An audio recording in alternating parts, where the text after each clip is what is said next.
and Shin and Tav.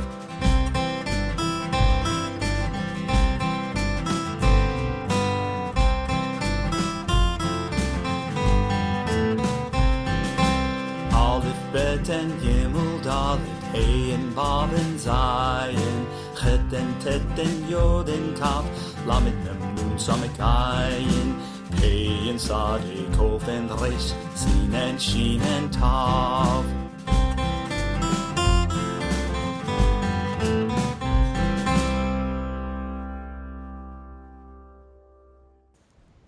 Shalom, Mishpacha.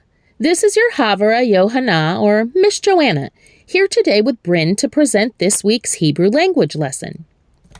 Today we'll be discussing the Mishpacha Elohim and doing a review of the familial words in Hebrew.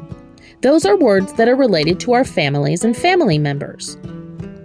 Today's Bible lesson comes from the book of Genesis. Do you remember the Hebrew name for this book of the Bible? Bereshit. That's correct.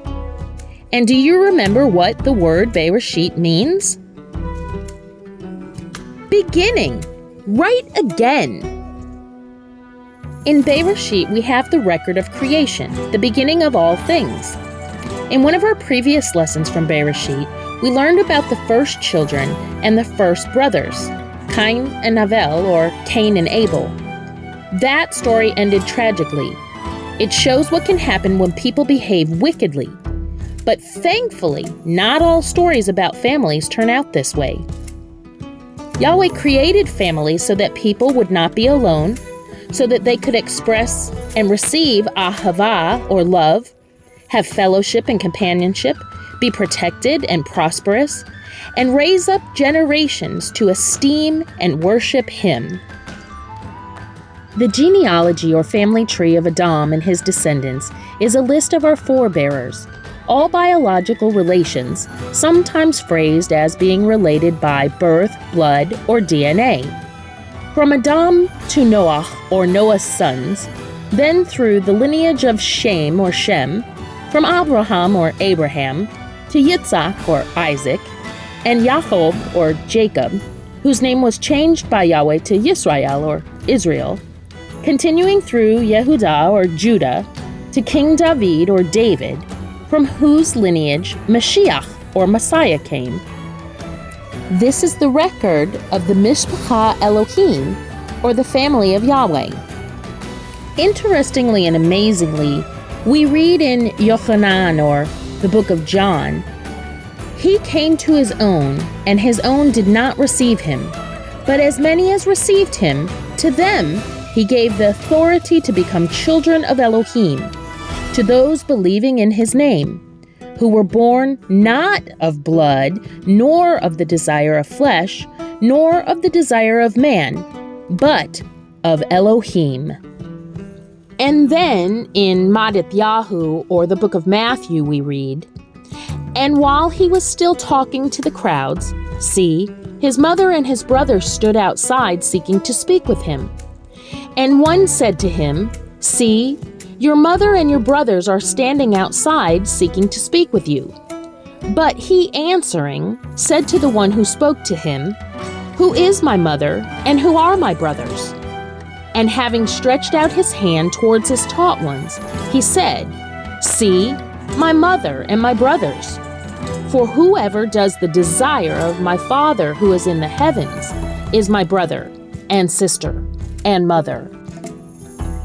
And then in Romans 11, Shaul, or Paul, tells us that the nations, those outside of Yisrael, not born of Hebrew blood, can be, by the kindness of Elohim, grafted into the olive tree of Yisrael, and so become members of the Mishpacha Elohim. So whether blood born of Yisrael or grafted in by the kindness of Eloheinu, it is those who are walking in the way, following Messiah through Torah, in loving obedience to Yahweh, who make up the Mishpacha Elohim, or family of Yahweh. And to that we can definitely say, Hallelujah. Now that we've finished our discussion about the family tree of Adam and talked about what the Bible has to say about the Mishpacha Elohim, we're going to begin our review of the familial words in Hebrew. Remember, familial words are words we use when talking to or about our families. And just as in English and other languages, in Hebrew, there are specific terms or names that are used for each member of our mishpacha. We'll go ahead and begin our review with a pretty easy word, a word you've heard me use numerous times in this lesson and frequently in other lessons as well. From the list appearing on the right side of your screen, can you choose the Hebrew word for family? That's correct. The Hebrew word for family is mishpacha. Now, the beginning of the family starts with a man and a woman, who become husband and wife. The word man and husband are both the same word in Hebrew, just like the word woman and wife are the same word in Hebrew. The two words are pronounced isha and ish. Do you remember which word means husband and which word means wife? Very good. The Hebrew word for man and husband is ish, and the Hebrew word for woman and wife is isha. When the ish and isha, or husband and wife, have children, they become horim. From the list of words appearing at the right, can you choose the English word that means horim? Right again! The Hebrew word horim means parents in English. Now, parents, or horim, have special terms that their children use to identify them. In English, we call our parents dad and mom, or father and mother, or daddy and mommy. From the list of words on the right, see if you can choose the Hebrew words for dad and mom. Correct! The Hebrew words for dad and mom are ab and ima. Interestingly, just as Hebrew only has one word for man and husband, and one word that means woman and wife, it only has one word each for boy and son, and girl and daughter. Those words are ben and bat. Do you remember which word is used for which person? Yes! The Hebrew word for boy and son is ben, and the Hebrew word for girl and daughter is bat. Much as ben and bat sound very similar, the Hebrew words for brother and sister also sound rather alike. Achot and ach. Do you remember which is which? That's right. The Hebrew word ach means brother, and the Hebrew word achot means sister. Let me just say, kol ha-kavod. You're doing a great job on this review lesson. Do you remember that there's another word for brother and another word for sister in Hebrew? Achi and achot mean my brother or my sister, and are used as terms of endearment when talking to or about certain people.